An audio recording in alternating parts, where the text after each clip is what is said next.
excluding election night, what's your favorite memory of watching Trump or Trump related? Uh, you really gonna do this to me? Yeah, why It's my not? favorite story of Trump. No one But like the ever talks favorite about this. favorite vibe or memory, yeah. Yeah, absolutely. And it's funny because I saw him in 3 times and none of them are from that time. It was when Ben Carson was barely he was barely scratching, a percentile closer to Trump than he did before. So maybe Trump was at 95% and now Ben Carson was at whatever 4.9. I don't know, whatever. Don't make me do the math. So that meant for about a week Trump had to begrudgingly, he probably didn't want to attack Ben Carson. Ben Carson has this ridiculous story about when he was younger. He had issues controlling his anger, and he was so angry. And this was reenacted on a television show that was probably whatever. I think it was on OAN or something. It was like they did like a what's that called when they like a dramatization of his life or something like that. Yep. And in it, he gets so angry at a schoolyard that he goes to stab some kid, and miraculously the kid doesn't die because Ben stabs him specifically in a belt buckle.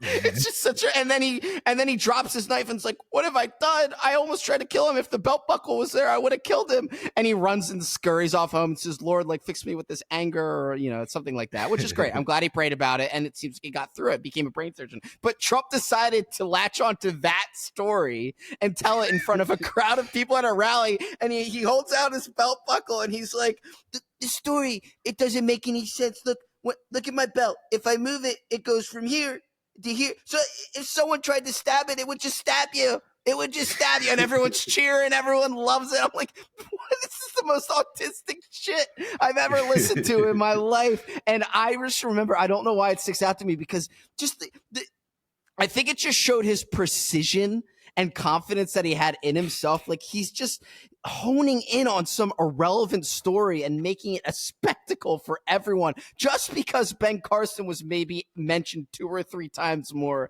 than he was in the last cycle. It's just good. So good. What about you?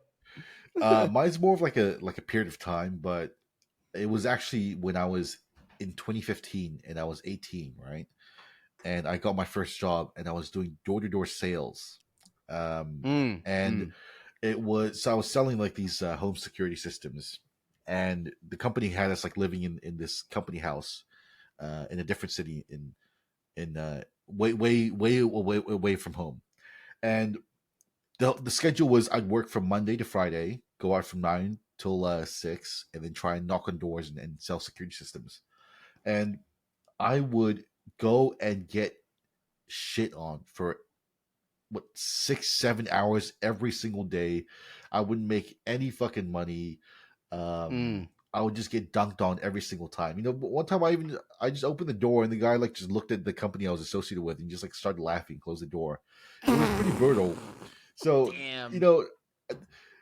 The thing that made it all like worthwhile in the end was like at the end of like every day during that specific period in time, whenever I went home, I would just like load up the day's like latest Trump rally and just like watch that. And it was really comfy. I would just like sit on the couch and I'd forget that I just got fucking swagged on for 8 hours straight today and just watch the Trump rally. It was comfy, dude.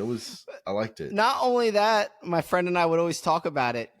Love him or hate him, those 4 years, every day was Christmas. It was the greatest show on earth, and you were living it, and you're about to again for another 4 years. But you talking about your favorite moment just got me thinking about it for a second. I had a really good friend who I saw Trump with shortly after he won at one of the rallies, and it's one that I treasure because I got to see Steve Bannon in person, who I think is the person who's responsible for Trump winning. So I got to see him in person. I think Jared was there and everyone, and Pence. But my buddy that I saw it with, Ben, he was a Giga fan, and he always had some weird Trump stream, and he wasn't a very political guy, but he got super into it. And he's one of the few friends I ever had where I would say, hey, I'm coming over. Usually it's the opposite, just someone like, please hang out with me. And but it was someone that I liked spending my time with. And, sometimes I felt like I was imposing on him, but sadly, maybe 2 to 3 months after Trump was elected, he passed away.